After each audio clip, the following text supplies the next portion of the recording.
I've been so hard on myself lately, but it's time to be kinder. I am capable, I am strong. I can face this. I will. They told her not to testify. Her lawyer said it was too soon. Her body was still healing. The case was strong enough without her voice. But Zara had spent her whole life being strong enough without her voice. That ends today. She stood in front of the mirror that morning for a long time, not checking her appearance, just reminding herself who she was before Victor Cross ever said her name. A woman who walked, who dreamed, who trusted, and who survived. She dressed slowly. No designer clothes, no jewelry paid for by someone else's dirty money. Just her, plain, real, undecorated. That was the most powerful thing she could walk in wearing. The courtroom was cold. Victor sat at the far end of the room in his black suit, still composed, still commanding, as if the law itself might blink first. Marcus was already convicted. 3 others had taken plea deals, but Victor Cross had never lost anything in his life without a fight. His lawyers had spent weeks trying to discredit Sarah, called her opportunistic, unstable, a willing participant who changed her story for attention. Every word was designed to make her small.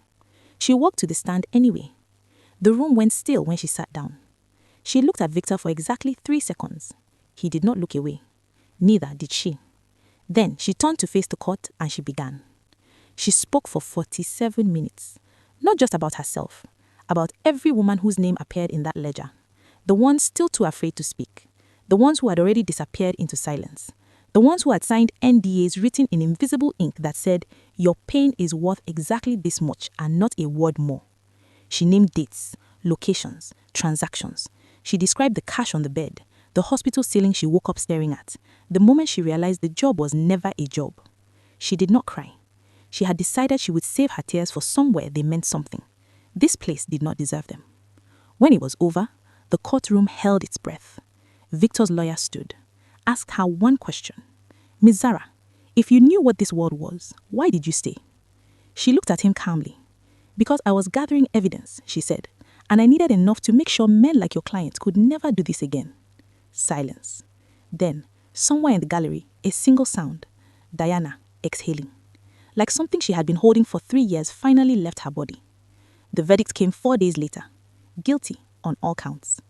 Zara was not in the courtroom when they read it. She was sitting outside on the courthouse steps in the afternoon sun, Camille beside her, 2 cups of coffee going cold between them. Her phone buzzed. She looked at the screen. 1 word from Diana. Done. Zara leaned her head back and let the sun hit her face. She thought about the girl she was before all of this, clipboard in hand, invisible, folding her dreams smaller just to survive. She thought about Paris, about the envelope of money she had handed to the FBI, about the hospital room, about Diana's face in the corner when she woke up. She thought about what it cost and what it built. She didn't have a plan for what came next. For the first time in a long time, she didn't need one.